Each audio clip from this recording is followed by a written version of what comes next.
I really didn't want to let go of it. That's all I knew.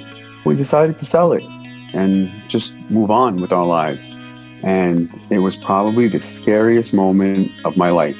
It was more than a financial loss. It was a personal loss for me. Welcome to Career Relaunch, the podcast dedicated to helping you reinvent your career. My name is Joseph Liu, and I'm here to help you gain the clarity, confidence, and courage to overcome the challenges of making changes to your career so you can do more meaningful work and truly enjoy your professional life. In each episode, I feature people who have decided to step off the beaten path to reinvent their careers and do work that matters. We talk through their unique personal stories, the challenges they overcame, and the lessons they learned along the way to help you understand what it takes to relaunch your own career.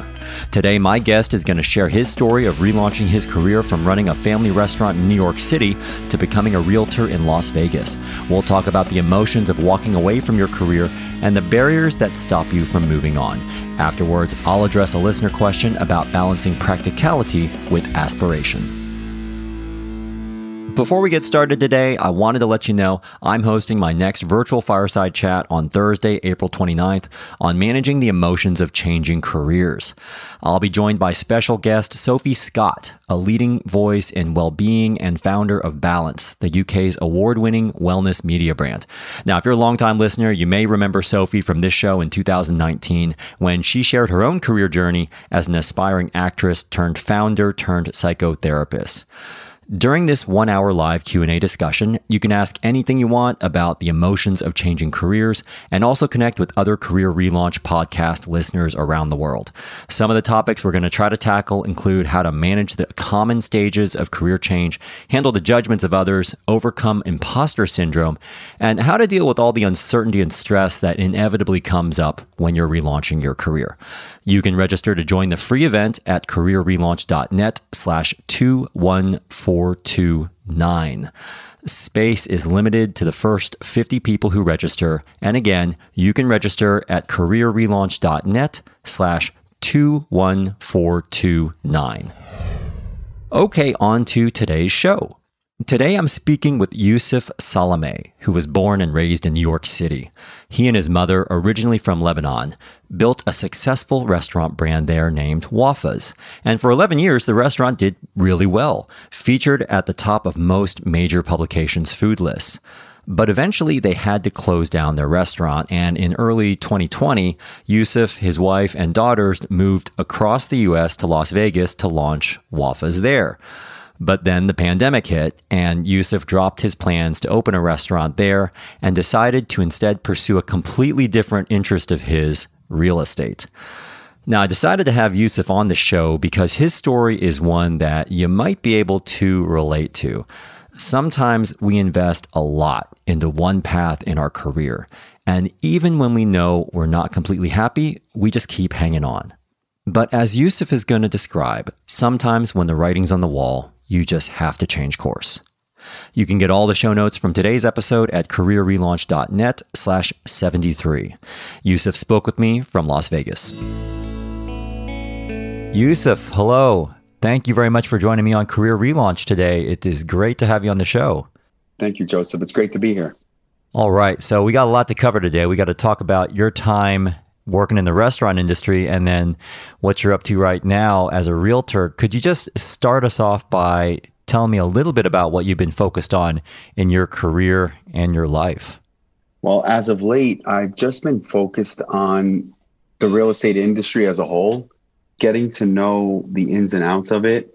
For me, the real estate industry is a people business. It's a business that I've always been in, the people business, whether it was cooking for people and now finding people homes. I'm extremely grateful that I have time to spend with my wife and daughters now, which I didn't have much of before. How many daughters do you have, and how have things been going for them with everything going on with the pandemic? I have 2 girls. One's going to be 6 next week, and one is going to be 10 in August. It's been tough on them. They take it well on the surface, but as a parent, I feel it's my job to notice the little things that are not the same anymore. I mean, don't forget, they're not really socializing. They have like maybe 2 or 3 friends from the neighborhood over here that they get together with. But overall, I feel like children really need to be in a setting with multiple children on a daily basis. Yeah, for sure. I think when we spoke before, I mentioned to you, I've also got a young daughter. She's 3, and it runs through my head every day, this balance of trying to get her to socialize, but also trying to make sure she's staying safe and not socializing, which is a really hard balance to strike. It's an impossible situation. It is. Well, we are going to come back and we're going to talk about your time as a realtor. I know that you recently moved to Las Vegas also, so we're going to talk about that transition. And what I'd like to do is first of all go back in time and talk about your time way back in the day before you became a realtor and you were working in the restaurant business. So would you mind just taking us back in time and telling us a little bit about your time in New York? New York's my home. I'm born and raised there. I'm a New Yorker living in Vegas now. I come from a family where it was the mother and her 4 kids, basically. My mother used to always cook these big, elaborate meals and invite friends and family over, and everybody would tell her, hey, why don't you open a restaurant? And she'd be like, nah. So one day, we were in the furniture business before the restaurant business, my family and I. All those big box stores came along and, it got very competitive. So my mother was saying, how do you feel about opening a restaurant with me? I said, you know what? Let's give it a shot. So we started I call it the closet. We were cooking up shawarmas and falafels on electric stove. That's how small this place was. And we should probably mention a little bit about your background. So you're Lebanese, and you mentioned to me before, your mother is originally from Lebanon. Can you tell me a little bit about her journey into opening up her first restaurant and what that was like for her as an immigrant into the United States? And this first location was based in Queens, right? It was. I was very proud of her because at that point, she had never done anything without my father. And then she just up and decided and said, hey, instead of going to him, she came to her eldest son, which was me. And she was like, how do you feel about this? I said, if you're ready, I'm ready. For her, it was amazing. I basically ran the place. I did learn to cook along the way, but I still cannot cook like her. I mean, she is, even when she comes to visit me here in Vegas, like she'll just cook for weeks and just put them in the freezer for me because, she was here over the summer and I just finished her last batch of meat pies a couple of days ago. It was amazing. And can you just give a glimpse into what it's like to start a restaurant? Because I'm just thinking so many people out there, they start restaurants, but you never really understand what is involved with literally opening the doors on the first day. How did you guys find a place and how did you create the kitchen? Like what was involved with that? Because I'd imagine that was a pretty complex process. Well, that first little location wasn't complex at all. It was literally done in under 2 weeks. We outgrew that place in under 2 years. We literally had people sitting on the outside on the sidewalk on tables. They'd bring their own chairs just to make sure there was room for them. Like, it was nuts.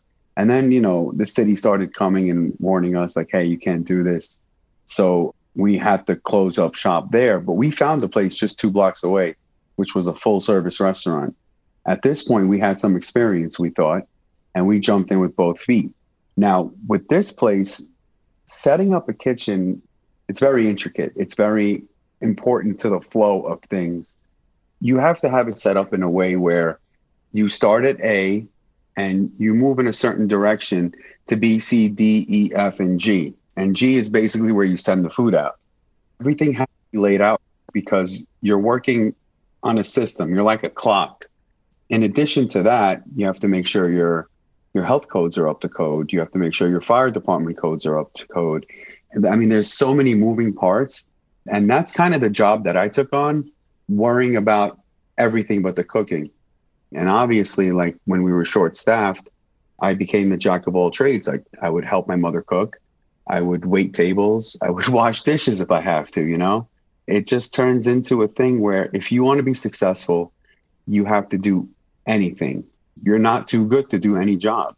So you're working with your mother on this restaurant. I can tell it's already quite an intensive process to be running a restaurant. Your restaurant's called Wafa's, right? Yes. You guys have a location in Queens. You eventually open up another one in Brooklyn. Can you give just a snapshot of what a typical day is like for you? And I'm especially curious about this, Youssef, because I'm also thinking about just waking up in the morning. And this is kind of unique because you're not working with a random set of people. You're actually working with your family. And so what was that like for you? Can you just take me through a typical day?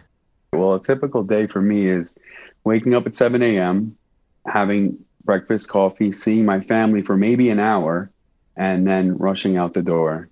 My first stop would be Restaurant Depot because we refuse as a team, my mother and I, to use any purveyors because we like to go pick out our own meats and produce ourselves. So that would be my first stop. From there, once I'm finished there, I would go straight to the restaurant and start setting up for the day. And that was basically pre-opening. There's a lot of prep that goes into your day before you even open the doors. There's produce prep, there's meat prep, there's the kitchen prep, there's all the extra little bottles you have to fill up and pita you have to have ready. And no, it wasn't easy working with my family because at one point, my brothers wanted to be involved in this. I mean, we're family. You want to be involved? Sure, come on in. But trust me, it was probably the hardest thing ever. But at the same time, the most amazing thing ever to be able to work with my mother and my two brothers in one business. What in particular makes that especially challenging? I can kind of speculate. I'm trying to just imagine if I was working with my own family on a business. I can imagine the complications involved with that. But what was the most difficult part of working with somebody who's part of your family? Well, being that your family, you're obviously very familiar with each other. You think that you can just say, this is going to be the way it's going to be, and that's it. Obviously, no one's taking that answer. There was a lot of back and forth. There was a lot of behind the scenes animosity at times. But the best thing about working with family is that you do know each other so well. When it's crunch time, it's like a fine-tuned machine. When we were all there together, it just moved perfectly. It flowed perfectly. All the customers were happy. And our dining room, even though it was full and we had people outside, the tables were turning over fast enough. Obviously, there were a lot of arguments, but that happens with families at around the holidays too. So we had the holidays all the time. 24/7, right? Okay. So you mentioned flow, Youssef. So things are flowing for you guys. You got your Wafa's original location in Queens. You guys are opening up. You opened up another one in Brooklyn. Sounds like things are going really well. I know when we spoke before, you guys even got some great press coverage. What ended up happening over time for you in the restaurant industry? We did get some amazing press coverage. We had the New York Times in there a couple of times. We were Michelin recommended like 4 years in a row. We had New York Magazine multiple times. We had ABC News came in and did an actual piece on us called Neighborhood Eats. So we were very, very successful. And it was great because we did it together. We did it as a family. But over time, what I noticed was happening was my life turned into the restaurant and vice versa. And the restaurant was my life. I was a young man and, I have a family and I'm unable to be with my family because the rigors of this job they're just so demanding. It started getting very hard as I started getting older. I don't even see them at night. They're already asleep because I get home at 10, 11 at night. And in the morning, like I said, I'll see them for half an hour and then off they go to school. So I started wanting something a little different, but the restaurant business was very familiar to me and I was very successful in the restaurant business. And I was always scared to move away from it because of basically my finances, to be honest with you. Okay, so it sounds like things are going pretty well for you. Then in 2012, Hurricane Sandy hits, which I know had a major impact on the New York City area. What impact did that end up having on Wafa's?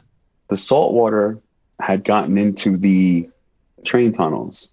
So what happened is that New York City never addresses anything when it happens. They wait 5 or 6 years.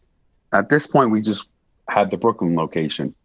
So they decided that they were going to fix the subway tunnels and the electrical components because of the saltwater situation. And of course, we were in Brooklyn. We were in front of the L train. Our shop was maybe 150 feet from the train. And that was the reason why we picked that location, is because of the train and all the commuters that lived in the area. But with the train closing, there was a mass exodus out of this particular area in Brooklyn. All the working professionals left. At this point, I was pumping personal money into the place to keep it afloat, because after you're so successful for so long, you can only be down for so long, right? I mean, or so I thought. I really didn't want to let go of it. You know, that's all I knew. I've been doing it for 11 years at that point. We decided to sell it and just move on with our lives. And it was probably the scariest moment of my life when I handed those keys over on October 31st, 2019. It was more than a financial loss. It was a personal loss for me. We started Wafas from a little place where 4 people could not sit in, to this brand where we were known all across the city. Oh, have you been to Wafas? Oh yeah, I love that. You know, it's like we grew from nothing to something, and we did it all organically by hard work, perseverance, and word of mouth. Yeah, that must have been really tough. So you turn in those keys and you're leaving this restaurant that you built from nothing into something pretty huge. What was that moment like for you as you were walking away from the restaurant? Can you just take us back to that moment when you realized that this thing was over? It was monumentally sad, disappointed, obviously very angry, scared, because at that point, I was the breadwinner in the house. My wife had just finished her master's, so she was just getting her career going. So of course, you know, fiscal fear of not being able to provide for my children. There was just so many different emotions going through me. Thank God for the women I have around me.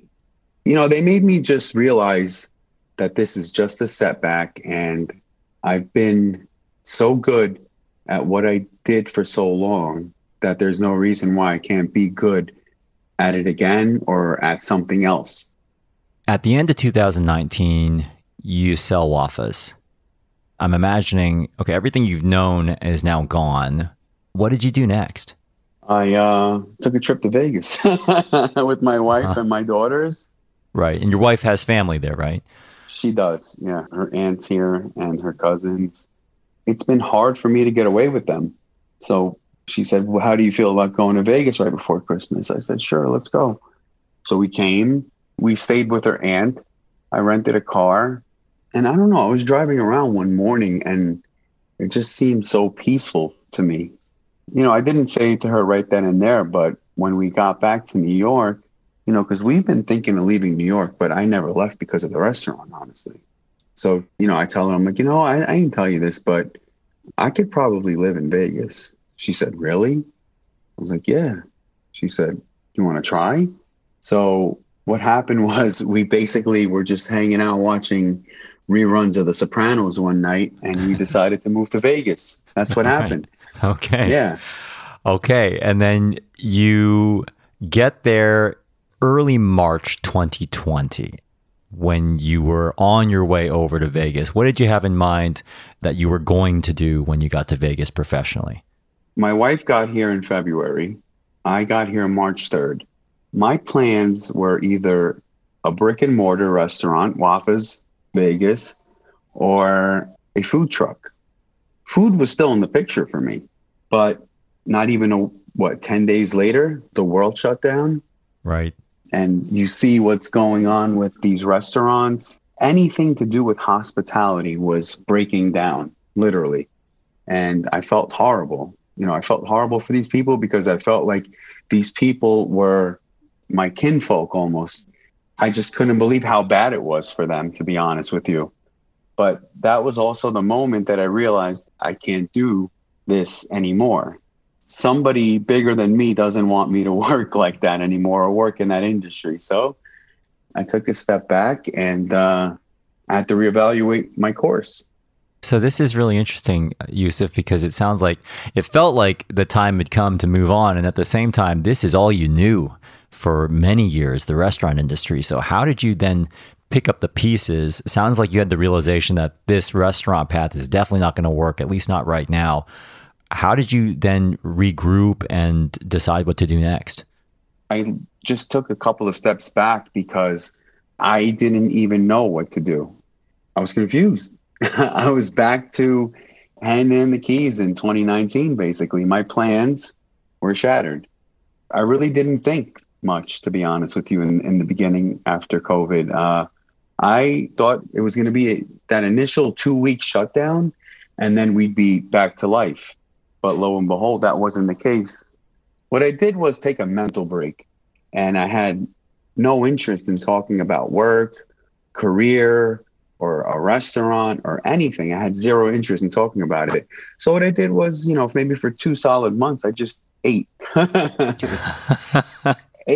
Ate and watched movies, a lot of movies. It was a very confusing time for me. It was a very, because this is what I know. This is what I'm good at. This is what I've been doing for X amount of years. Now there's a big monkey wrench thrown in it. Then it just dawned on me. I did mention to you previously that I was interested in real estate back in 2010.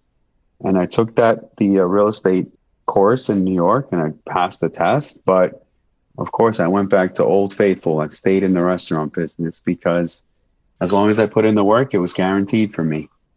Right. And then at what point did you then feel like, okay, this could actually be something I want to pursue more seriously?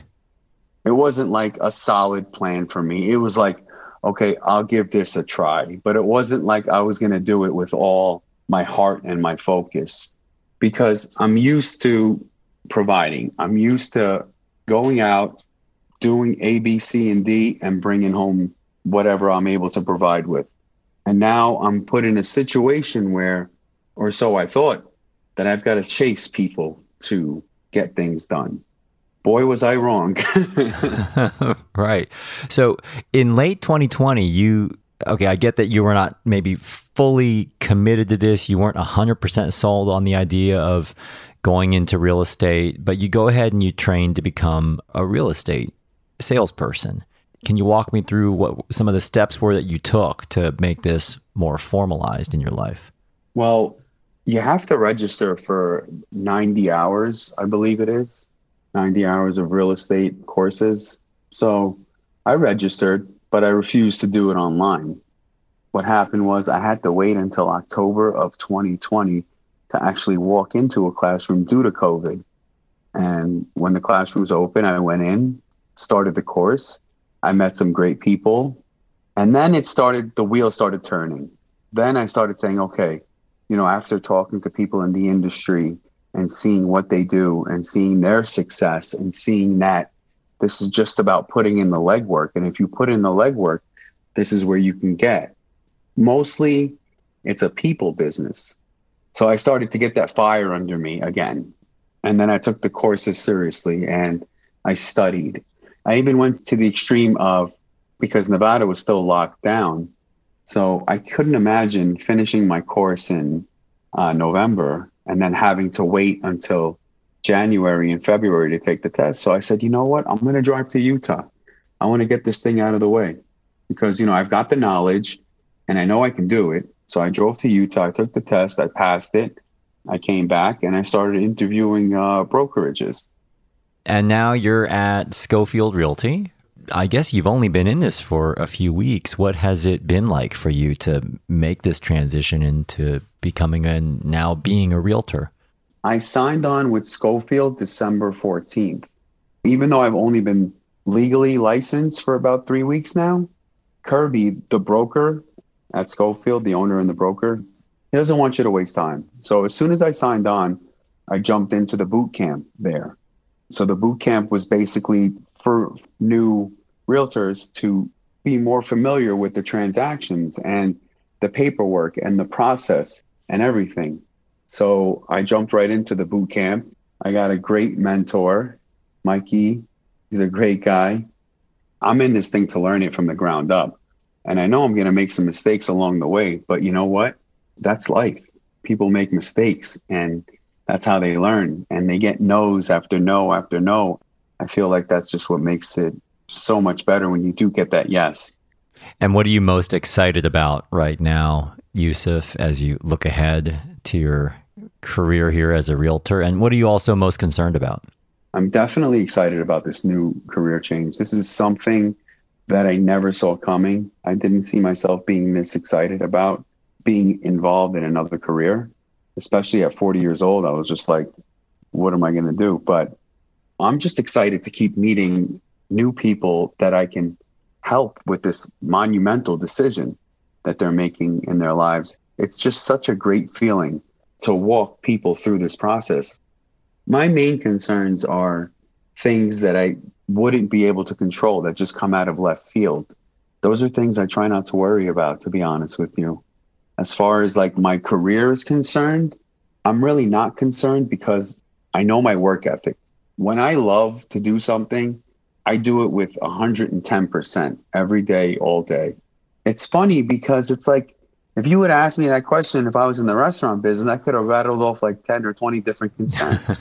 But like now it's just like, maybe I'm too early in this career to really know the pitfalls of it. But if I wake up every day and I just do my best and just keep doing the next right thing, I really shouldn't be too worried.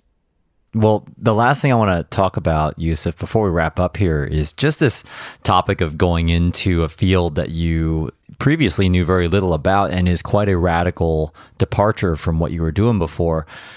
Can you put into words what the predominant emotional hurdle was that you had to get over in order to move on from your time at Waffas?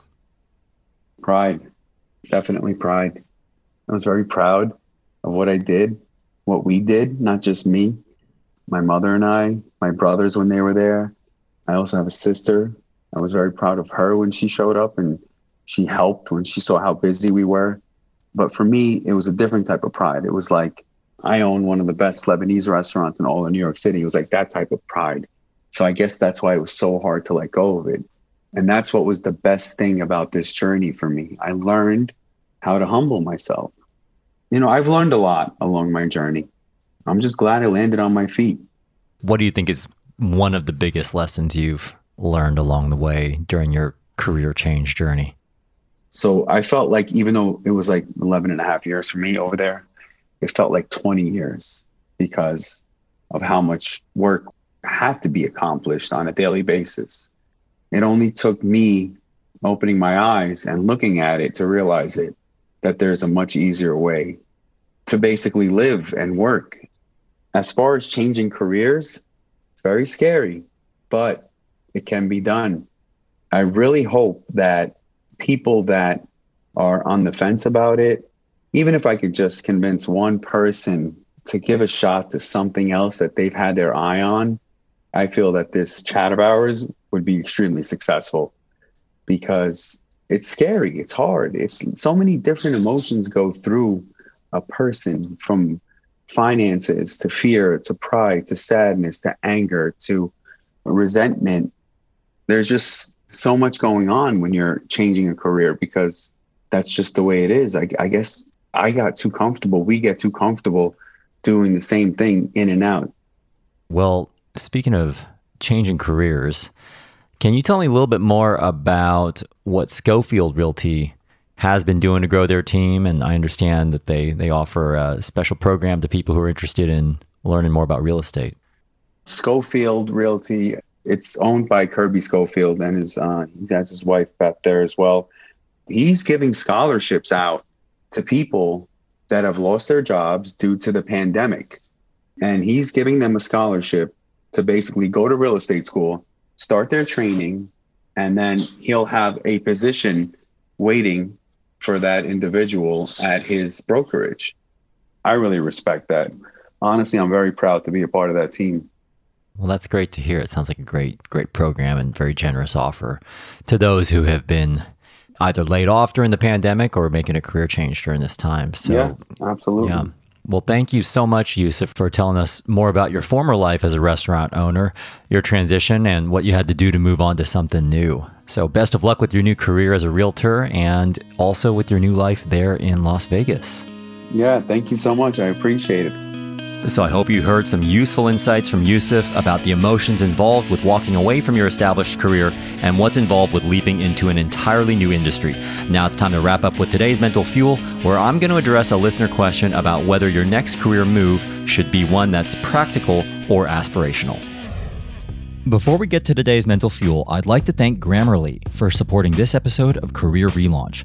Built by linguists and language lovers, Grammarly's writing app finds and corrects hundreds of complex writing errors so you don't have to. And as a Career Relaunch listener, you can download Grammarly for free by going to getgrammarly.com/relaunch. This is the part of the show called Mental Fuel, where I finish the show with a brief personal story related to one of the topics we covered today and wrap up with a simple challenge to help you move forward with your own career goals. And for today's Mental Fuel, since we're talking about making some tough choices in your career, I wanted to address this question from Megan in Columbus, Ohio. Hey, Joseph. I'd always planned on becoming a copy editor and proofreader, but I wanted to get some other experiences under my belt first. I've mainly worked in event planning and fundraising so far. I recently decided that I wanted to build a freelance career versus working full-time long-term so I can have more flexibility in my life. I started a freelance editing business in early 2020, but my husband and I are not financially ready for me to make the leap into fully freelance life.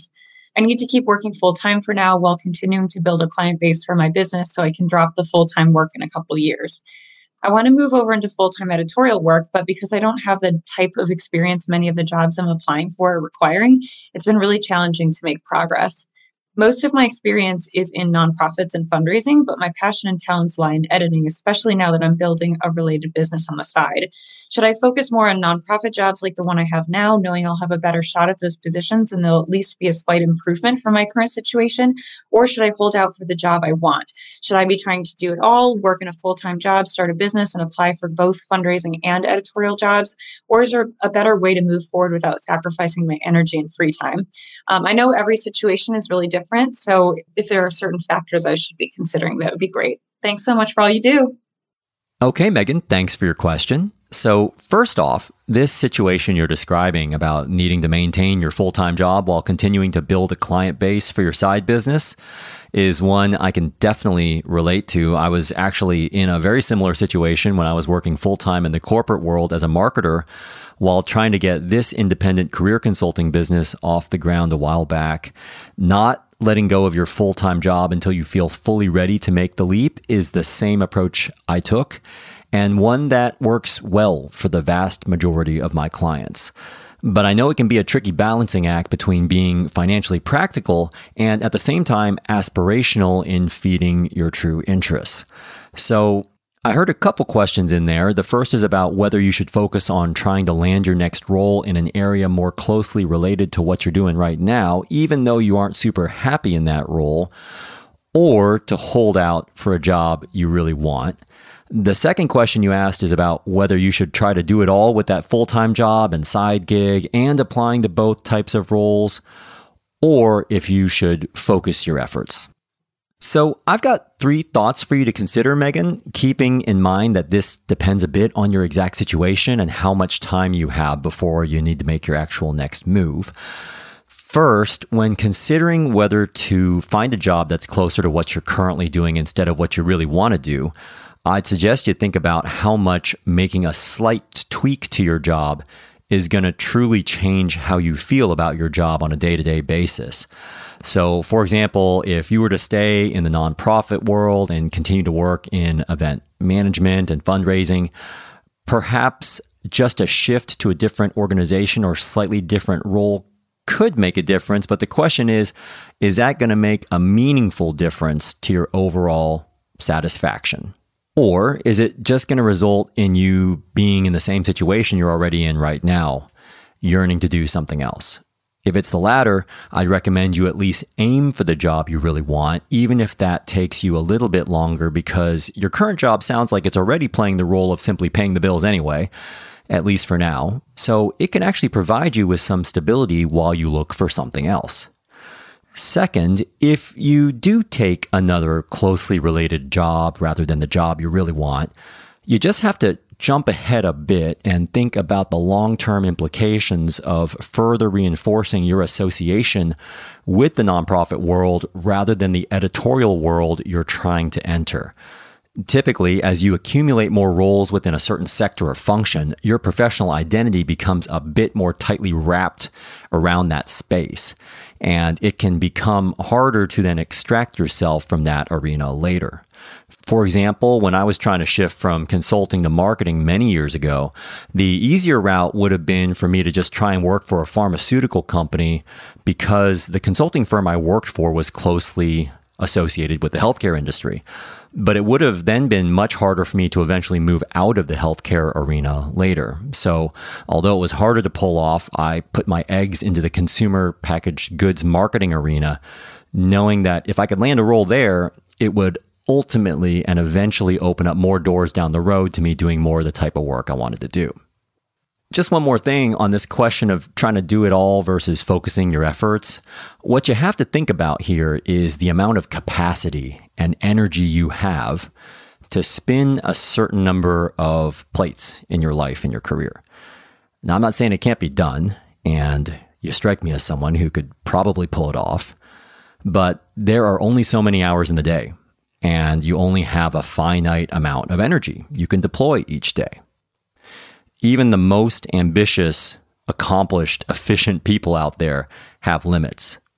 So I just encourage you to take an honest look at your situation and ask yourself how long you feel you should continue, and also how long you want to continue doing both the full-time role and side gig.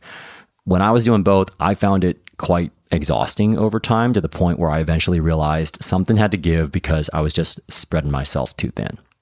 And that's a long way of me saying I'd recommend you focus, to put a stake in the ground and decide what you will pursue and what you will not pursue, at least for now. This allows you to focus your energies and efforts. Also, when it comes to the job search itself, it also enables you to come across as a more focused candidate to hiring managers. And in general, focused candidates tend to cut through because it's easier to understand your ambitions and how you can then fit into the organizations you're targeting. So my thinking is that at some point, you'll need to eventually go all in with the editorial work you're doing only on the side, or find a full-time opportunity that at least involves editorial work as a core responsibility, either in the nonprofit world or another sector that interests you more. Obviously, it never hurts to also apply for roles a bit closer into what you're doing right now, but for as long as you practically can, I'd try to devote the bulk of your energies to pursuing those opportunities that truly excite you, because in the long run, I really think this is going to be the best strategy when you consider the long-term implications to your career. Just one more thing. Getting very clear with yourself on when you will take a certain action is also very important. For example, when will you feel comfortable walking away from full-time employment to fully dedicate yourself to your independent editorial work? Is it a certain amount of side income, a certain number of paying clients, or scope of projects? Or when would be a good time for you to try to pursue an editorial role instead of another fundraising/event planning role if you don't do it right now? What are the specific conditions in your career and life that would have to be met in order for you to feel comfortable holding out for that ideal role?